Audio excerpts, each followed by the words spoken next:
Hello, everybody, and welcome to Connecting with the Stars with me, Mary Edwards, and here with special guest and friend, Katie Paige. Hi, Katie. Good to see you. Hi, Mary. How are you? I'm glad to be here. Oh, it's so nice to have you here, too. So after a brief introduction, we will let this smart, creative, wonderful woman dive in and tell us about her great adventures, where it started, what she's doing. She's just unbelievable. So it's going to be an exciting talk today. So I'm thrilled that you're here today. So Katie Paige is Colorado Mufon's State Director. She is a star investigator for MUFON and is a team lead administrator for MUFON's Mars team. She's the host of MUFON What's Up radio broadcast on kgradb.com, along with her co-host, Chris DePerno and Tara DeLewis. Katie also conducts independent investigations and research. She has been a presenter at several conferences and has appeared on many radio shows and podcasts, including Coast to Coast with George Knapp, Spaced Out Radio, and Coast to Coast Dark Becomes Light with Heidi Hollis, and many more. More recently, Katie can be seen on travel channels UFO Witness, Gaia's Beyond Belief with George Noory, Small Town Monsters on the Trail of UFOs Night Visitors, and will appear in Ron James' new film, Accidental Truth. Katie is the author of Letters of Love and Light, 4 Decades of UFO Encounters, Experiences and Sightings Shared with Ufologist R. Leo Sprinkle, PhD. She is currently writing her second book, High Strangeness on a Colorado Ranch, the Colorado Skinwalker Ranch, Craft, Cattle, Copters, Cryptids, and Cover-Ups. Oh my God, that's the coolest title I have ever heard. It's a real alliteration of tongue twisters, but it says it all right there. Wow, I can't wait to get 100 copies of it. Katie has personal ties to the Colorado Ranch. This is what has motivated her interest in ufology, to find the answers to all her experiences.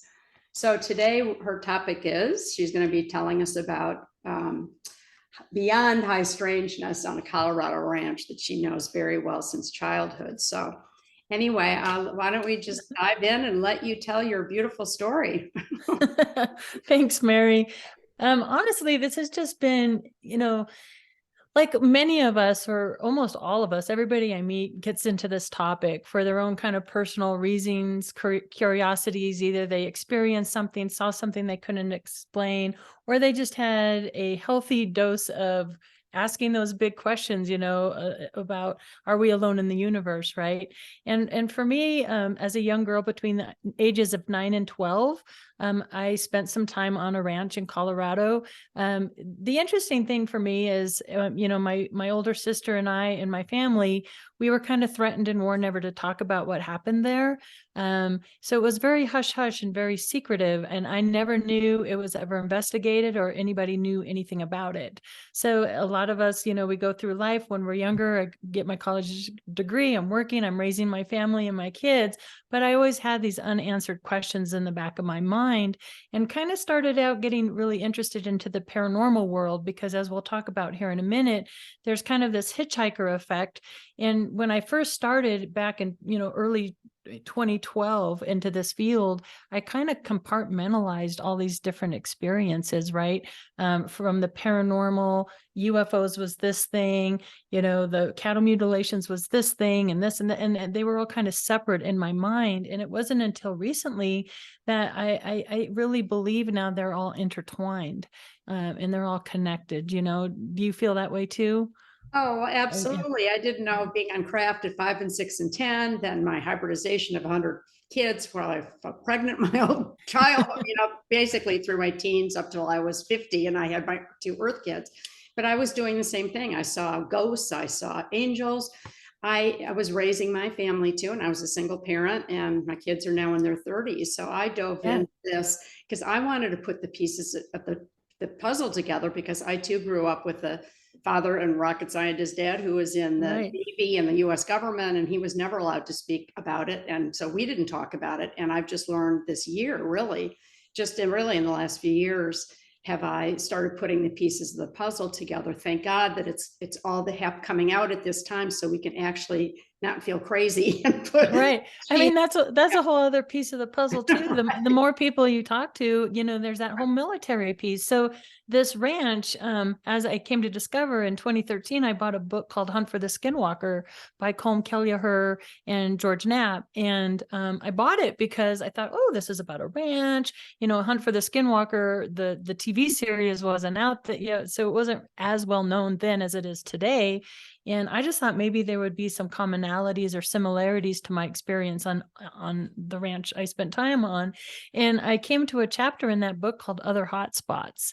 And in that chapter, they start talking about this Colorado ranch.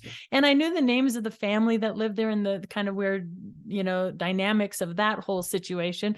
And I knew it had to be the ranch from my childhood. And in that book, it states that Dr. Leo Sprinkle, PhD, was one of the investigators on that ranch, along with Peter Van Arsdale and John Durr. So quickly, I contacted the state director there at the time for Colorado, Doug Wilson, got Leo's contact information. He lives just a 2.5-hour drive from where I am in Colorado to Laramie, Wyoming. Within that week, I'm in his office, and I'm getting the original documents from the ranch and all that. And since then, it's just been a decades-long journey of uncovering what was really happening on this ranch property. This is where Linda Moulton Howe got her start as an investigative journalist out there, because in Elbert County at the time, there were just like mutilations happening almost every day, not just of cattle, but of sheep, of dog even, and horse. Snippy the horse out there in Alamosa was one of the earliest mutilations out there. But so it's just it's been really interesting to me. There's definitely a heavy military influence, things that were happening out there. Maybe some Black Access projects were going on. And John Schuessler, who is the godfather of MUFON, actually learned of my connection to the ranch, and he gave me this huge briefing document of so many of the events that happened out there on the ranch. And to have these, like to have confirmations and validation of experiences that I remembered as a young girl, and to all of a sudden see these things in print, and oh my gosh, there were other people that knew about it. It's like, okay, this actually happened. And not only did it happen to the people on the ranch and my family, but I think my list is up to like 253 other people in the county of Elbert County that have had strange events. Excuse me, I'm sorry, my phone. That's okay. Keep talking. I'm so sorry. Go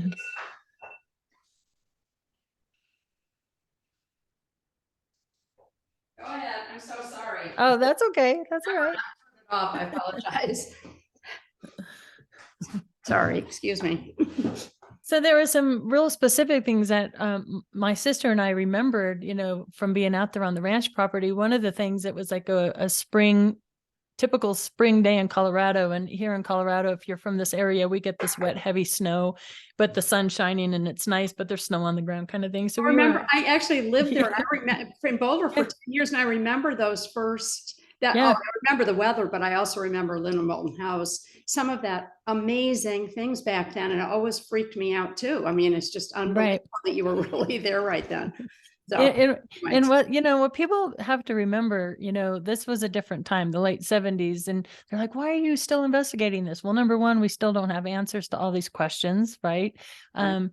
And number two, it's very personal to me. And I'm like, I want answers. But they had a cattlemen's association out at the time, and the local sheriffs, the undersheriffs, so that we had Bill Waugh, who was the undersheriff at the time, and George Yarnell. They were up actively in aircraft looking for the perpetrators of these mutilations. People had armed shotguns by their door. There was a $10,000 reward to catch these mutilators. So people were on high alert for months and months and months. Actually, a couple of years, this went on from 75 to 78. So they were actively seeking out the perpetrators of these mutilators, and they never found anybody. Yes, they were unmarked military helicopters, or unmarked helicopters, not even sure if they're military, that were spotted going on and off certain properties, ranch properties. Some of them maybe you could connect to the mutilations, some of them you could not. One of the interviews I did, there was a woman I went to interview, her name's Sheila, and her family actually kind of pioneered that whole area of Kiowa, Colorado. If you go to the museum, it's about her family. And her family had hundreds of acres of ranch property out there, and they had a lot of mutilations happen on their properties.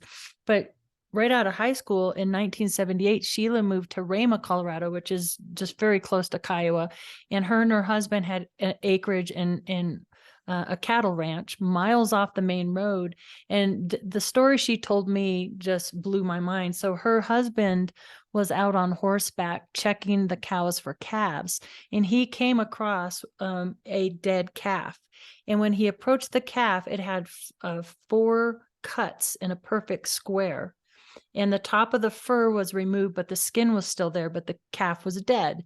And so he got on his horse, went back to the ranch house and got Sheila, and they went back in the pickup truck. She said that took about 20 to 25 minutes. When they got back, that calf had been completely mutilated. The cauterized circle, the organs removed, the blood drain.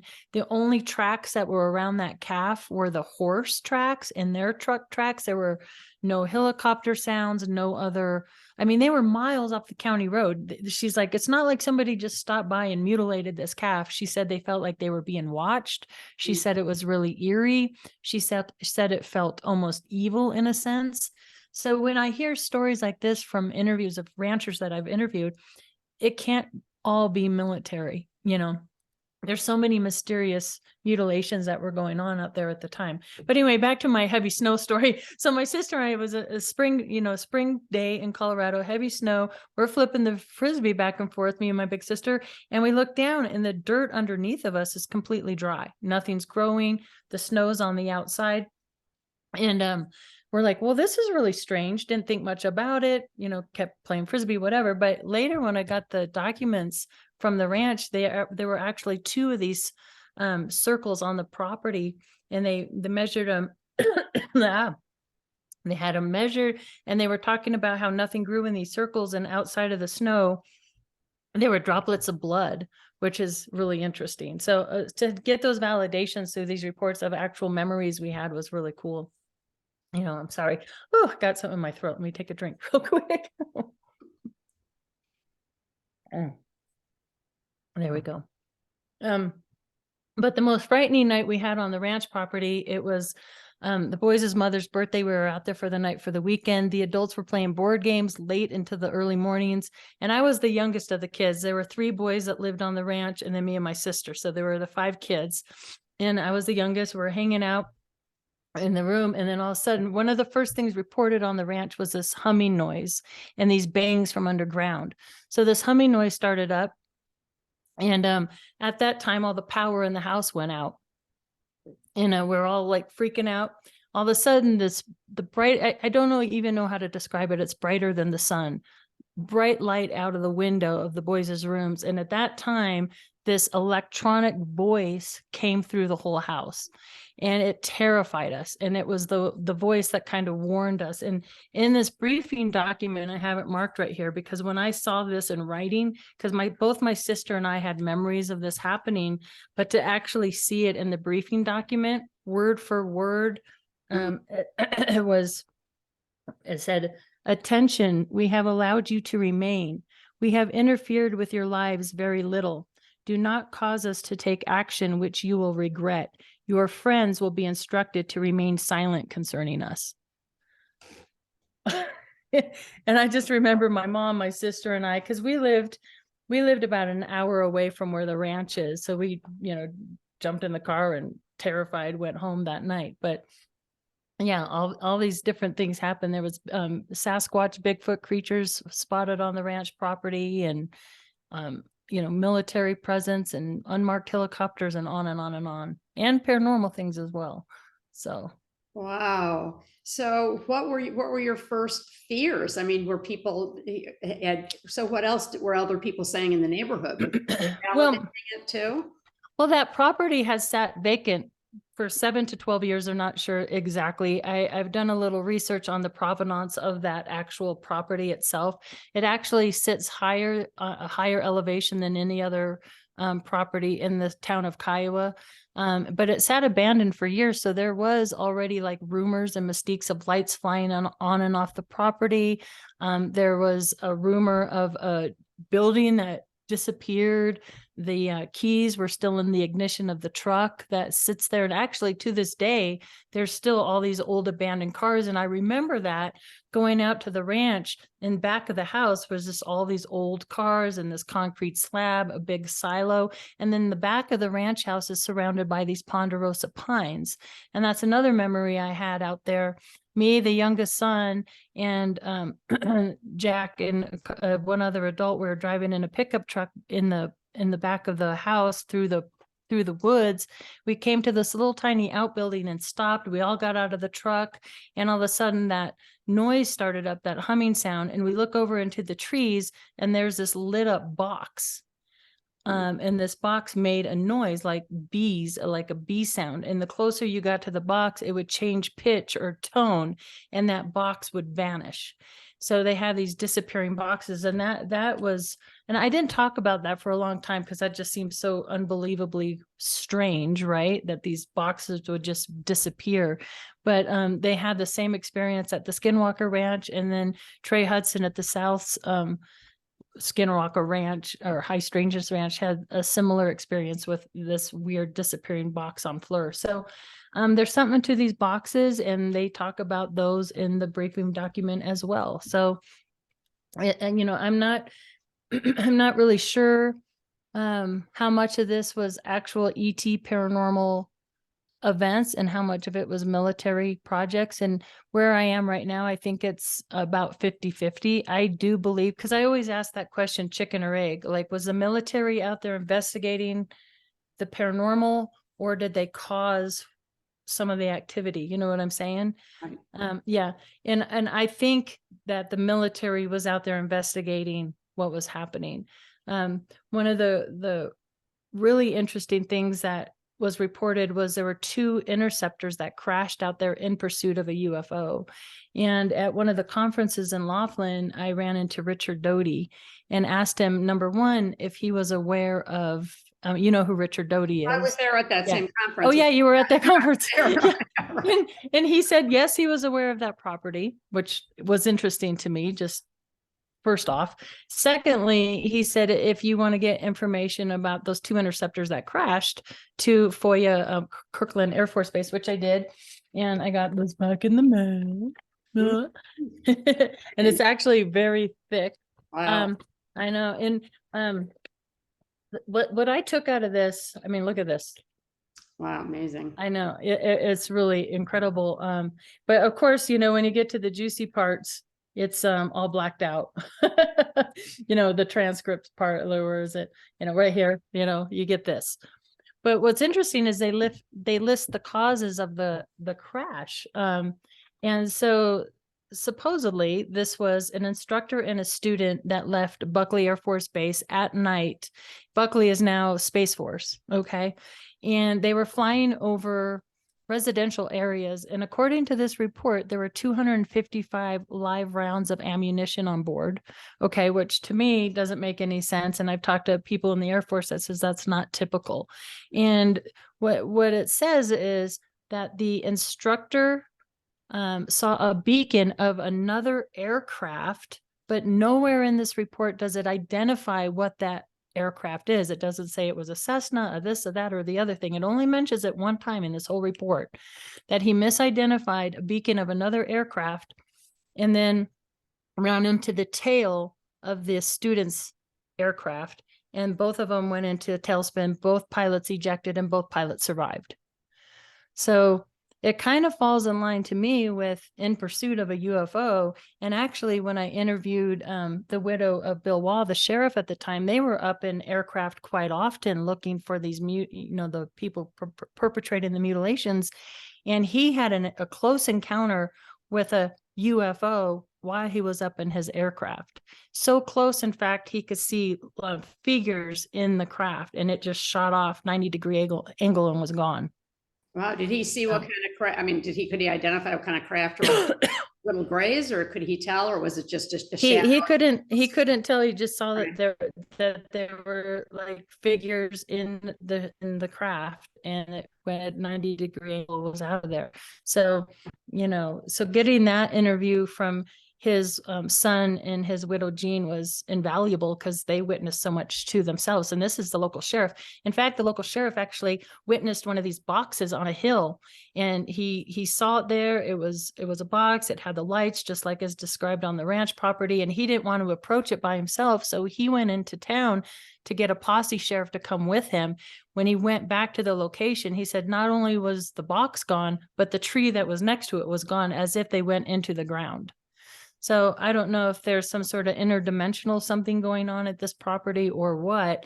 And interestingly enough, there are still some things happening out there in this area to this day. So spring yeah, I'm sorry. Go ahead. I was going to say this spring and summer, we're going to be doing hopefully some good research out there. Oh my gosh. Well, I've watched everything at Skinwalker on TV and Green Frog. I mean, I'm obsessed by it. And of course it's interdimensional. It's all those things, just like even everybody says Ray Hernandez, it's all connected. We know that now. It's like all the pieces of this paranormal, everything is all part of this whole consciousness and the energy of that land. Right. Yeah. Wow. So what else was, and I'm sure you interviewed other people in the neighborhood. I mean, these stories I'm sure have gone on forever, because it's that whole ley line, energetic, super area that's got all these things happening for a long time. Right. Well, what's interesting to me, and the questions I have still are, while this was happening on the ranch property, I was having things happening to me an hour away at my home in Englewood. It's now Centennial, but back then it's Englewood. And like I said, I never connected the two. So at the same time as all this stuff at the ranch, I was having these tall shadow beings in my bedroom. I was having really bad nightmares, lucid dreaming, footsteps, a lot of paranormal types things at the house. So much so that the kids were teasing me, because we had ashes of my grandmother, right?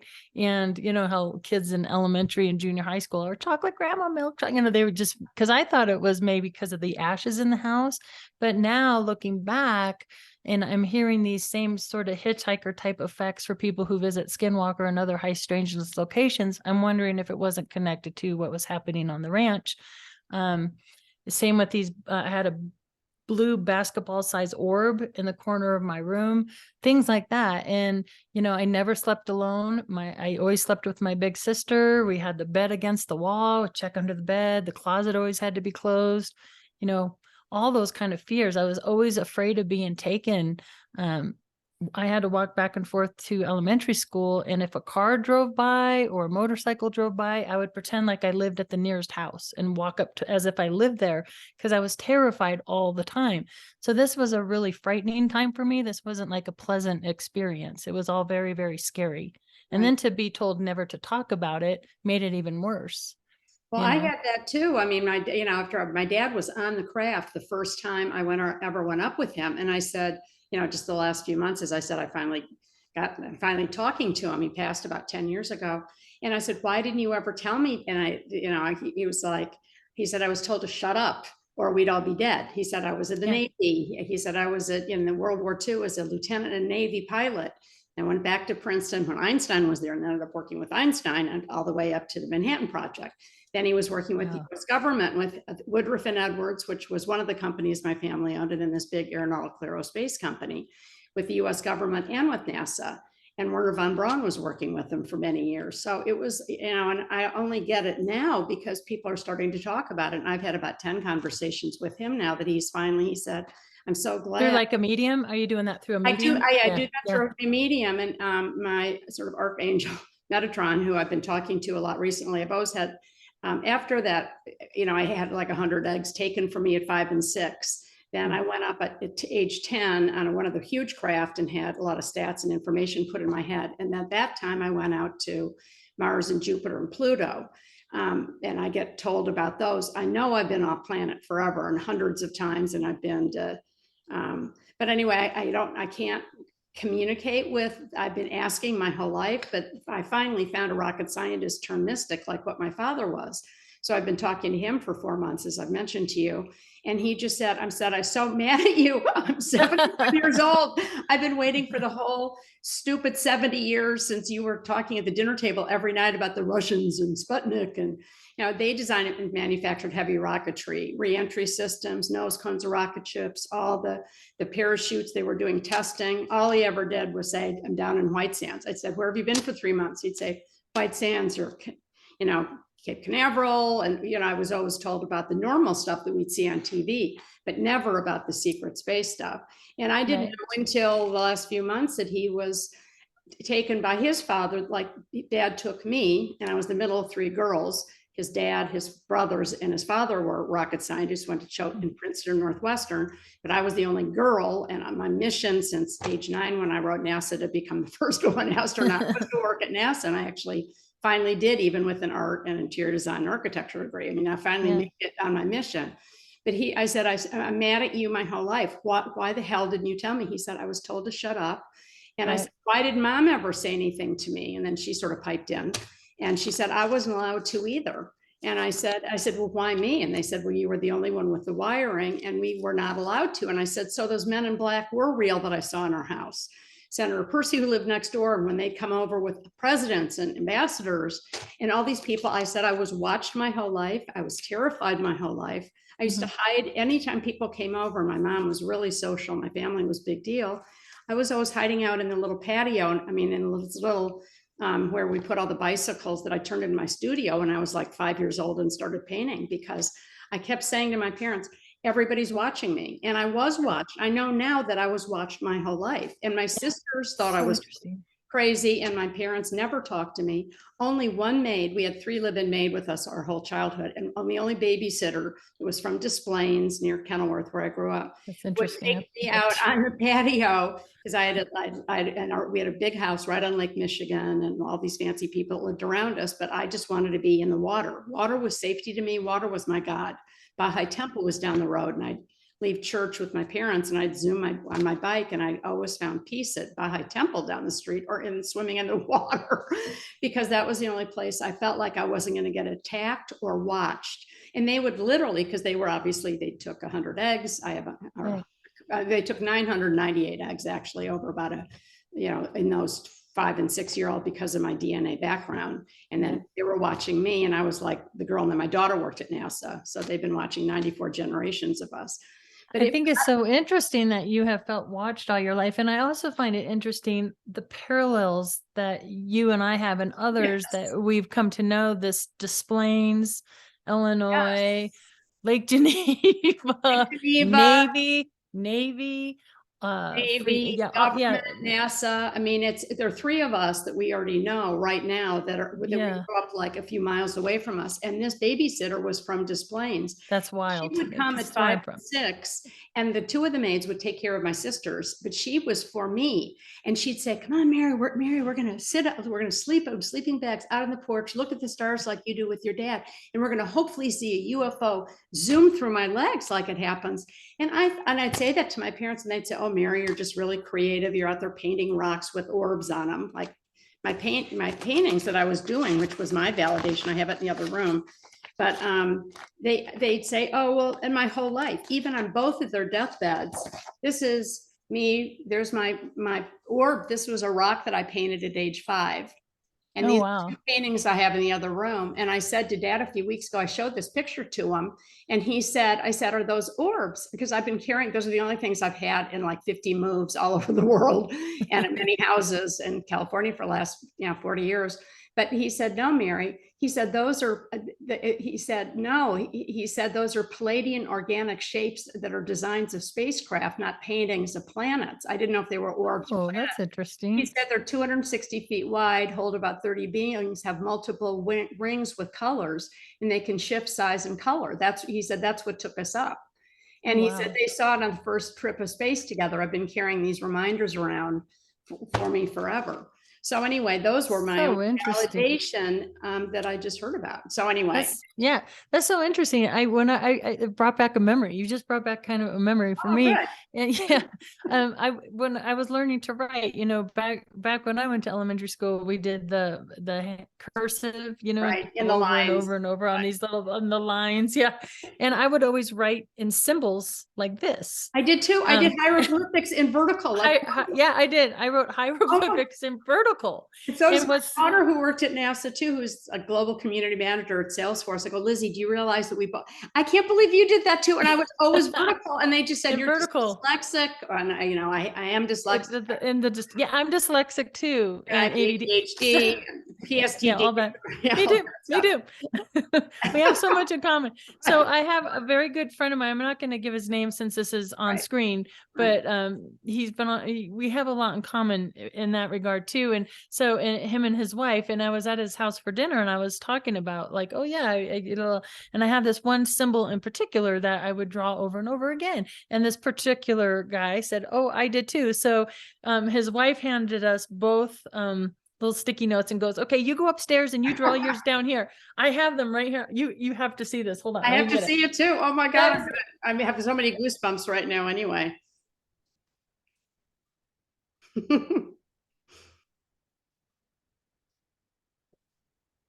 I'll cover up his name because his name's on here. Okay.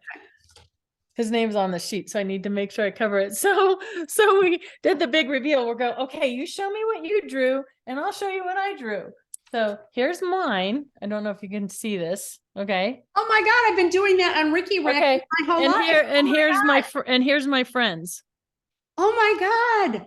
Like Zorro. People say, what's with your Zorro? Look at that. Oh my God, I've done that. I've designed everything. I'm trying to think of what of my art. Here's all my art on my wall. Anyway, I don't have anything right there. I've been doing Ricky Racky like that pattern. What is that? I wonder. Well, they see it on this. When Dad went in 1951, he spent one day with Werner von Braun at Area 51. And I said, Dad, what was it like? Like a few weeks ago, I said, oh my God, how many times did you go to Area 51? And he said, 5 times, but only one day, one time in 1951. I was 32 years old. He was head of research and development and materials at his father's him and his dad's aeronautical aerospace company. And I said, what was he like? And what was that like? Yeah, what was he really like? Terrifying. I felt like every word I said, I had to tell the truth. I couldn't say anything. He said he was brilliant and creative and fun and smart. And Dad was, in Einstein's imagination class. He was he was a pretty sharp knife in the drawer himself. And, but he just said it was terrifying because he said, I felt every day of my life, I was being tested. I could not tell the truth. I could not tell a lie. I had to keep my trap shut. He said that like 5 times. He had the gun pointing at his head that I had to keep my trap shut or we wouldn't be here. Wow. But anyway, when I used to show him, I wish I had the drawings in the other room. Let me see if I have one right here.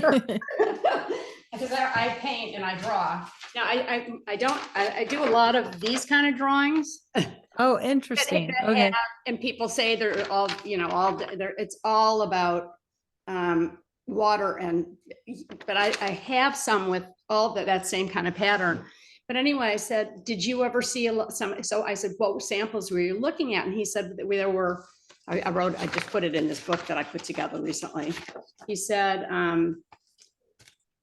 December 19th, 1951 at Area 51 with Werner von Braun. He said, we were discussing technical electronic information. And I just took this sort of verbatim and I put it in my little book just so I could remember it. Was a great communicator, very organized on layout, discussed handling extreme temperature strengths as they were testing for X-rays and crystalline components. He said he was 32 years old and felt like he was being tested to see if he could be trusted not to tell anyone. He didn't. The compound steel they discussed was 22, and this was just him a few weeks ago saying, and he's been passed for 10 years, he'd be 101 right now. Mom died a couple of years ago at 98, so that he's a little about 100 years now. The compound steel they discussed was 22 times the strength of steel we use today and could withstand temperatures 1600 degree Fahrenheit. The craft they discussed that day was about 20 feet wide by 10 feet tall. I just took this picture off the internet And this was one of the pictures Von Braun had given to my dad that I found in my attic, that one, and the one that you always see with him. Said, "Dear Bob." That is so cool. Yeah. But anyway, he said back then he felt that the underground space of Area 51 was maybe 500,000 square feet, 5 miles wide. Today, he guesses it'd be 50 million square feet. Wow. And I said, and that's a question I had too, like the bangs and the things underground at the ranch, were they digging underground?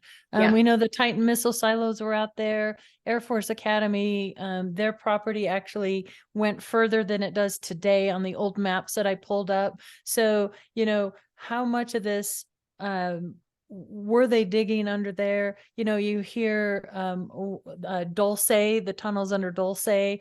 So if you run up Colorado Springs, you have all sorts of major United States Air Force. Oh, right, DIA, facilities, all of right? it's all connected. All, I know yeah. Well, that, at right. the time it was Stapleton, but you know, who Right, knows? Stapleton, Maybe they were, yeah, DIA. So you had Butte, you had Camp Carson, United States Air Force Academy.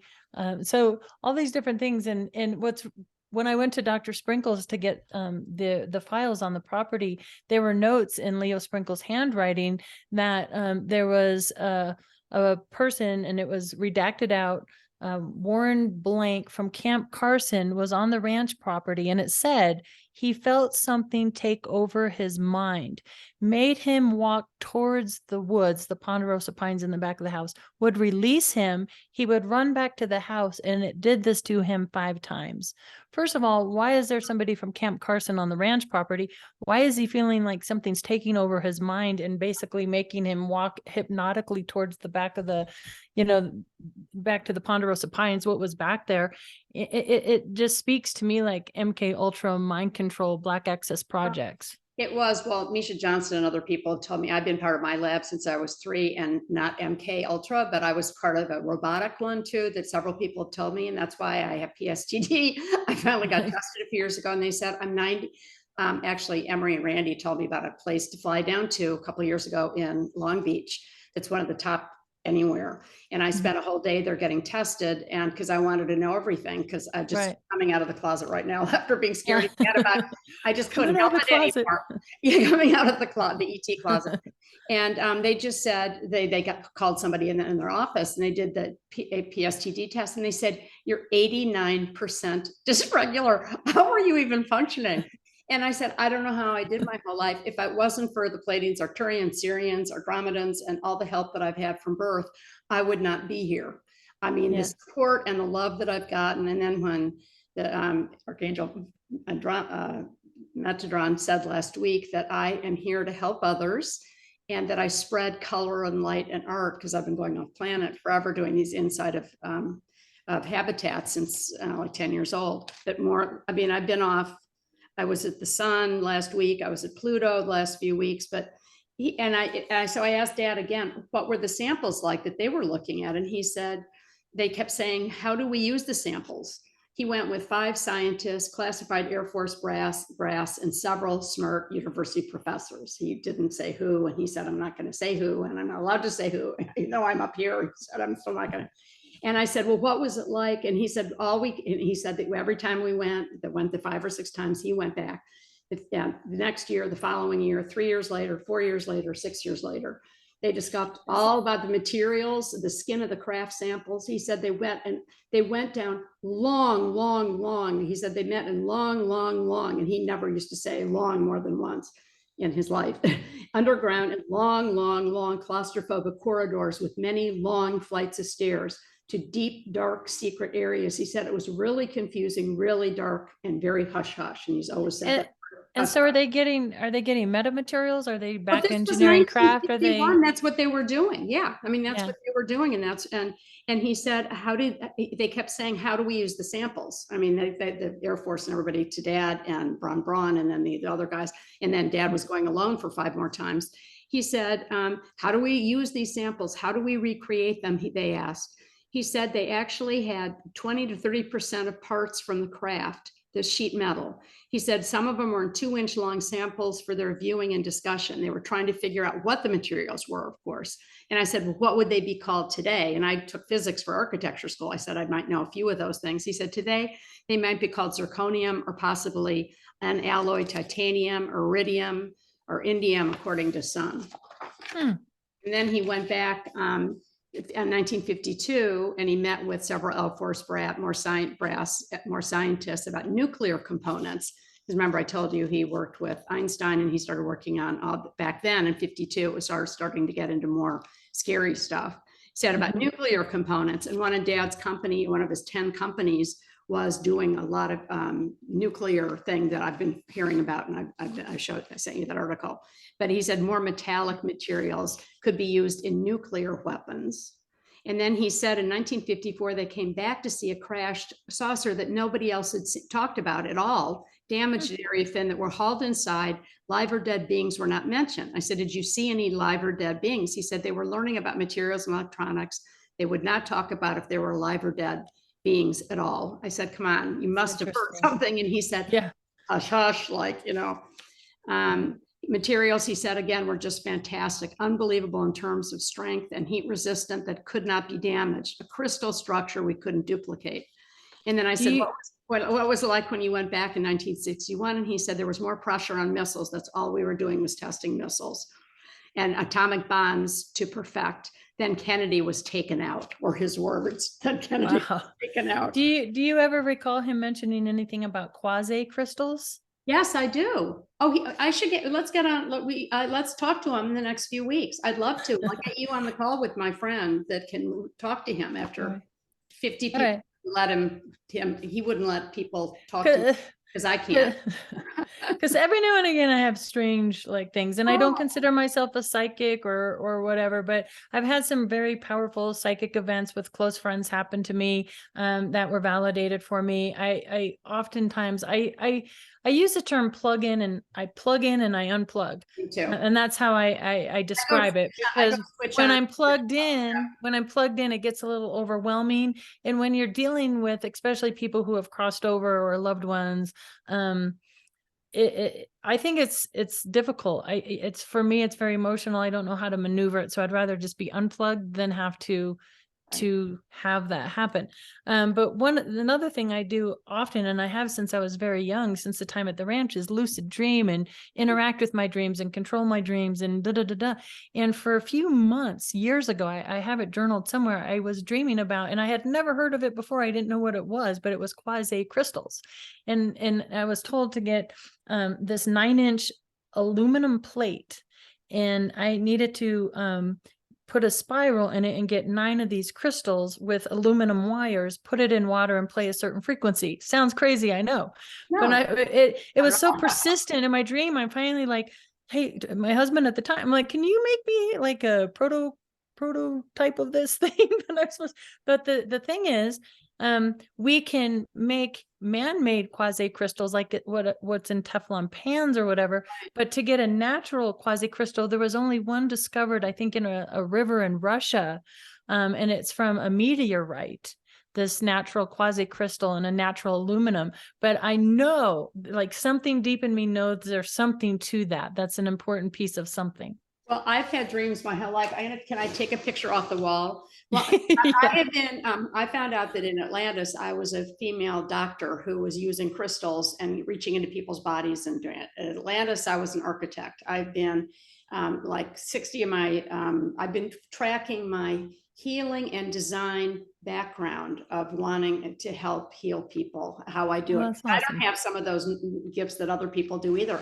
I just know I call it switched on and switched off. Switched on, switched off, plugged in. And I don't remember half my life. I don't remember most of my childhood. I remember with a couple of Russians, with Barbara Lamb and Misha, and they just said, and Misha said, other people that we know said, right.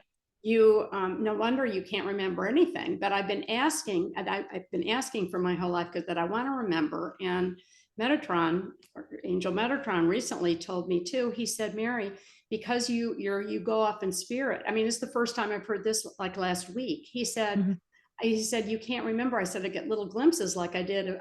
I can visualize perfectly the Greys, the Arcturian, the Pleiadians, the interior of the little crafts at 5 and 6. And then the 10-year-old one was one of those huge ones that was a couple miles long.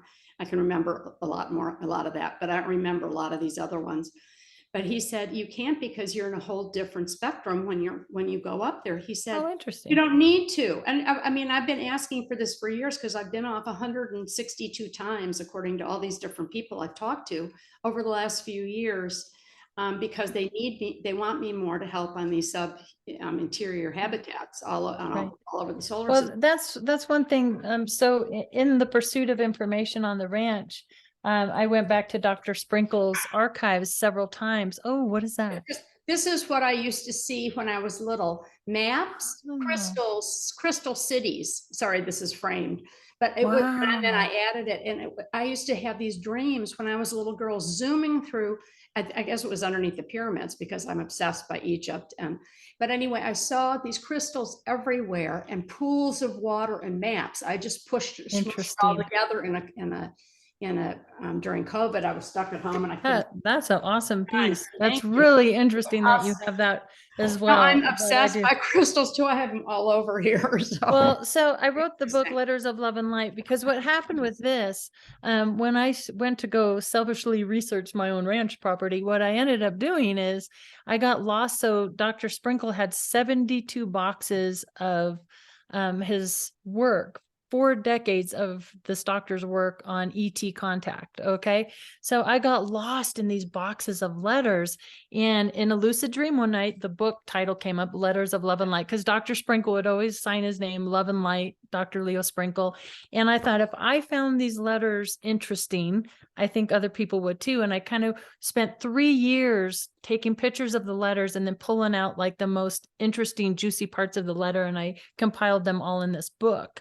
But one thing Dr. Sprinkle talks about with his contactees is, you may have all this information, but you're only going to get drips of it when you need to know it. So you don't have to, because if you got all the information, Mary, all at one time, just like, right, it would be too much. You would be overloaded. You can't handle it. That forever in my ear. Yeah. So you'll just get it when you need it. Look at it. Yeah, but I still want to see. I mean, if I'm helping all on every planet of the solar system inside, and Dave and other people see me in there with my little pegboard, like I did at hospitals here, and projects all over the world, and thousands of homes that I've done for 40 years doing wellness interiors.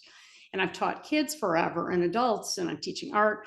And that, I want to. I'm a visual person. I'm a right. So I do want to see it, but I finally heard last few days ago that I'm not expected to do that. So anyway, right. Please read something on Love and Light. Yeah. So this is out of the book Love and Light, and this is Dr. Sprinkle. So through all the decades he worked with contactees and abductees, he kind of saw this pattern repeated over and over and over again. So he called it PAX, and what it stands for is, I had put on these, I couldn't find my cute ones, so I'll have to wear these. The P stands for preparation, which is childhood visitation by strange spiritual beings, lucid dreams or precognitive dreams of possible future events, psychic experiences, telepathy, clairvoyance, seeing auras, etc.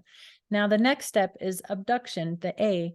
UFO sightings and or UFO abduction experiences, loss of time experiences, or partial amnesia events taken aboard spacecraft by spiritual beings or UFO entities, unexplained body mark scars, emotional reactions like why me, feeling of being drafted for some unexplained purpose.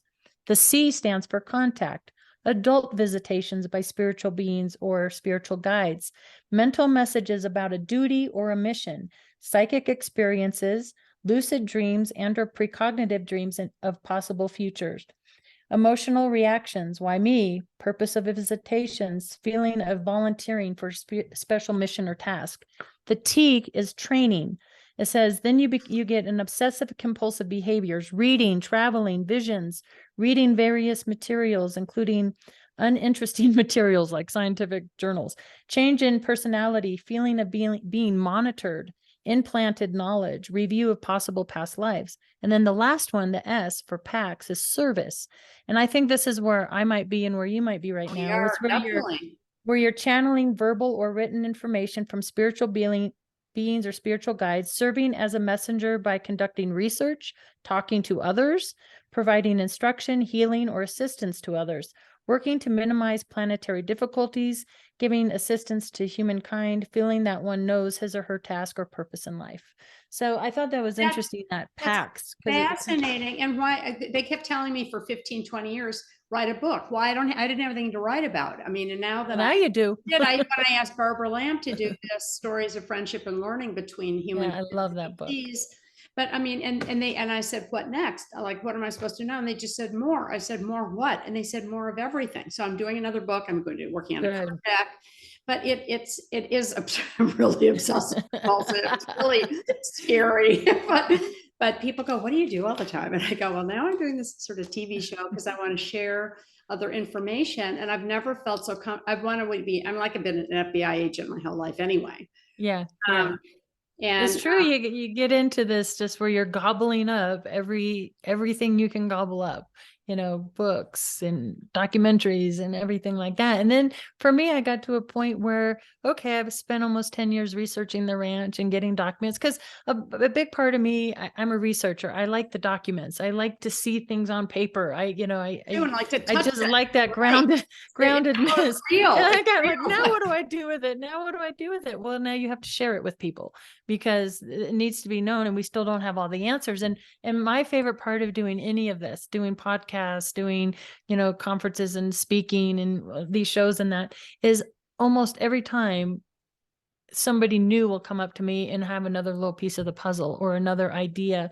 One of the most amazing things that happened to me when it comes to the Colorado Ranch is before I was the state director for Colorado Mufon, I was the guest speaker coordinator, and there was a gentleman who wrote a book called Flashbacks. His name is Sean Bartok, and it's a book called Flashbacks. And he gave a presentation at one of our meetings, and he had a property in Castle Rock, Colorado. I know where that. Come to find out, the actual location was 14 miles away from the ranch. Okay. And the similarities between what happened to him and his family and what happened on the ranch were almost identical. The Vickers that own all the property, they're friends of mine. I've been there a million times playing golf. Who? In Castle Rock is Jack Vickers that own hundreds of acres. I wonder if they had any unusual things happen to them. He did. I asked him once when I lived in Boulder for 10 years, and I was a big golfer. My son was doing golf at college there, and I still had a condo in Boulder because I worked there. We designed the downtown Boulder Mall. We did the Star Trek logo 40 years ago. I was starting already all my. But anyway, they had the Castle Rock. Oh my gosh, that's insane! Yeah. I didn't know. Yeah. I forgot that was so. I guess I didn't realize that was so close to where you were. Oh yeah, pretty close. But so I'm sitting in the third row watching his presentation, and he put up these drawings of these ET beings that they saw, and I had drawings from the files back from the ranch, but that I have never made public before because they're very unusual, right? They have not the big wraparound ET eyes, but bigger than our eyes, wrinkles. That little. Yeah, kind of like that, but they had wrinkled forehead, wrinkle around the face, and they had these tubes that came out, very unusual looking creatures. Not this kind of guy, because these are short and tall. They are coming. Not quite like this. These look like little old spidery men, kind of. And his drawings and the drawings from our ranch were almost identical, and I was just like, you've got to be kidding. So much so I made a morph of the two. I mean, you couldn't get more similar. And this was 14 miles away. We didn't know of each other. And that again was like validation, like, okay, this isn't all military out there on the ranch. Something else was happening. Yeah. Well, I think your investigation is just beginning. I would love to come there because I love Colorado. My heart is there. I will come and go. Yeah, you come stay, and I'll take you out there. We'll drive around. Because I'm a research person too. But unbelievable, that book is beautiful. It is all about love and light, and thank God we're at a time now where love and light is finally really coming back after 70 years of not being spoken to. The truth. We are the disclosure, and we're figuring out that it's okay just for all of us to talk about it, and we can now. And Dad said last week, he said, thank God you found your tribe now where you can actually talk about it. I was never allowed to my whole life. And that's why I'm up here. That is a great thing. And more importantly, the first thing I learned in really going through his body of work, it really made you humble as a researcher. Like certain things like crystals and frequency and I'm thinking, oh, this is all new, kind of new agey stuff. They've been talking about this for decades, in the 50s and the 60s, and we're just kind of reinventing the wheel over and over and over again. And so I think, in the age we're at with the internet and podcasts and that, we don't have to start over again, because now we're able to get this information much quicker and we can now build faster, because before, like I said, we were everybody had to start over with books and Now it's all out there on the internet. So I think we're going to make big strides in the future, and who knows, AI might take over and solve this thing for us, these super smart computers. Well, as long as it doesn't take over us too, which is right. Yeah, that's scary. Yeah. I don't like at all. I mean, I think today that it is everywhere, and they want to help us. They're going to show up more, but we know we're the ones that have to help raise the vibe to better everything and everybody, and heal Mother Earth and heal ourselves. But I just love talking about this with you and we have so many similarities from our backgrounds to our interests in this and that's why I got flown down for travel, a couple months ago, because they just said, we don't know anybody that really has the background you do, that grew up with the Navy, the US government. And then my mother's father was an architect who standardized 2x4s. He had a big company too in Elgin, Illinois. And they were doing, propellers for the government. And my family worked with President Truman's 4-point program. They were traveling around the world doing business and stuff. So it was on all these. That's so interesting. Offense for the war to propellers with Woodruff and Edwards, which was a foundry, and then rockets, and of course the Manhattan Project, which pretty scary. But I wrote about in here too. And I've been researching, trying to find Dad's name. There's my dad. Whoops, right there. But I found Albert Wiggle from Oak Ridge, Tennessee, because Dad had one of his companies there. And then the United States, I found one thing that said United States of America, War Department, Army Forces, Corps of Engineers, honor them. Manhattan Project is to certify that they participated in the essential, I can't read it, it's so small, in the production of the atomic bomb during the World War II. The certificate is appreciation for effective service. That is incredible. Like, how weird is that? And then my mom was a computer operator back, and that whole thing. So we talked about that too, that whole. And so, the Colorado Ranch is one of my passions, but I know we only have a few minutes left here, but for the last 4 years too, I've been researching this Denver Roswell body connection, because one of the rumors was there was a Brigadier General Arthur Exxon who rumored one of the Roswell bodies went to a mortuary outfit here in Denver. And so years ago, we get contacted by a nice couple out in California whose her father and this other gentleman, a mortician, were best friends and worked in this mortuary outfit in Denver. So long story short, without getting into too much detail, there's a Mamie Eisenhower is from Denver. There's an Eisenhower connection, a Freemason connection, this mortuary connection. And he actually pulled his caper and actually saw this. He thought was a severely hydrocephalic child at the time. Wasn't until years later he was down in Roswell that he put the pieces together and went, oh my God, that body that was on a hold, this body had been put on a hold by a judge, and he was a federally appointed judge by Richard Nixon, had a hold on this body in where they stored the chairs in this mortuary for decades, to the point where the mortician is like, that can't be an actual body, because who stores a body down in, where we put the chairs for decades. Long story short, I've been researching this, getting documents and all that, so I'll be rolling out with that information as well, because that's so incredible. Putting all the pieces together there, it's a big process. I mean, it's the biggest puzzle in the world. My grandfather used to play golf with Eisenhower, like Bobby Jones. Oh, interesting. So, and then Dad's company, which I just found an article, I think I sent it to you, I don't know if you've had a chance to read it. Aren't there coincidences? Yeah, it's shot every time we talk, it's like another level. His company had 10 different outlets, and I found an article under Cook Electric Labs. And I'm trying to find it in here. It's in here somewhere. But Okay.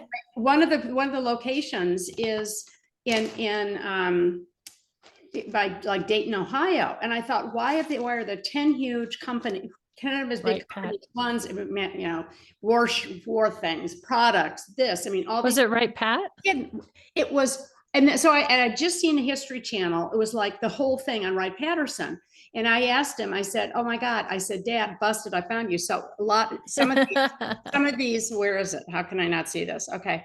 These are all the companies I found this on Etsy a month ago. It's all his companies written down on a slide rule. It was for Oh, wow. $3.99. It said one left. And one of them is electronic components and systems, electrical and mechanical engineering since 1897, Island Testing Labs, Dayton, Ohio, Cook Electric Center. I mean, Cook Technical Center was one of the 10 places. So I looked and they Wow. Patterson, and I thought, but in 1951, when Dad was there, Dad's company in 1952 was when this article was written that I sent you the other day. I'll get it out again, but they built 140,000 square foot building. And it said Wright Patterson. I went, Dayton, Ohio. What are they doing there? And I bet right. So anyway, I came over here and guess it's right down this address from the 1952. Is it right down the street? Yes, it's like a mile away. And so I asked Dad, I said back then, so when they were taking stuff straight from Area 51 and shipping it over underneath or however they did, because I've been going underneath. I mean, DUMS, every card that Nisha gives me is like, I've been around DUMS. Under tunnel. I've somehow, those are all those things I see all the time. But anyway, it was a mile away. And they said because they had 400 engineers and scientists that they used to hire out Cook Electric, the labs part. See, I've been looking for Cook Electric company, not Cook Electric Labs. And that's what this article was. And they had hundreds of thousands of building of all these different components. Cook Research Labs, Oakton, basic and applied research and development, aircraft components, aircraft modification and equipment, engineering and nuclear environmental facilities, expansion joints, and they were doing all, that's why they were doing all that testing. But anyway, it's so interesting. The coincidences are so incredible, and they keep coming. And you and I shared a really powerful one we don't need to get into here, but you know, it changed my whole thought on what reality is. But the judge had this federal judge, he was the crash retrieval specialist and infectious disease specialist, federal judge appointed by Nixon. But when I went, my mom was in an independent / assisted living facility at the time, and she wanted me to come do a presentation for her and the residents. So I put together a little, UFOs 101, and I gave this presentation. And at the end, I'm talking with all the residents about the Roswell body connection, and they're like, "Oh, you mean Judge?" I'm not going to give the name right here. His widow's on the 5th floor. You want me to go get her? Oh, yeah, of course. And so I got to meet her? Yeah, and they were friends with the Eisenhowers, and I got to hear all this stuff, and that's how I found out he's the infectious disease specialist. He was back and forth to Roswell, blah, blah, blah, blah, blah. And I'm like, you've got to be kidding me. What are the chances of that happening? Well, the thing is, we are being guided to meet. I mean, there are no, the synchronicity, we're so far beyond that. There are no, Lake Geneva was just crazy. But anyway, I can't wait to have you back so we can do part 2 of this, because I hogged some of your conversation today. I'm sorry I took up, but I was just excited to have a wonderful conversation. Every time we talk, we're both like mind blown. What? So it's fantastic. I love it. And we're hot on the trail. And that's what keeps me motivated to keep pushing forward, because until we have answers, we just got to keep digging. Right. Well, you're amazing. I appreciate all your hard work and your investigation. I mean, this is so important for right now, and you've been doing it for so long. And when we grow up with it, and we can't take it anymore, we have to dive in and do all that we can for the next generation, for our children and our children's children. Tell the truth and be transparent, because we've been hidden by so much in our lifetime on the planet so far. But that's so true. That's so true. Anyway, Katie Well, Paige, thank you for having me. thank you so much. What a delight this has been. And I look forward to next time. Sounds good. Thank you All again. righty. All Thanks right. so much, everybody. Bye. Thank you.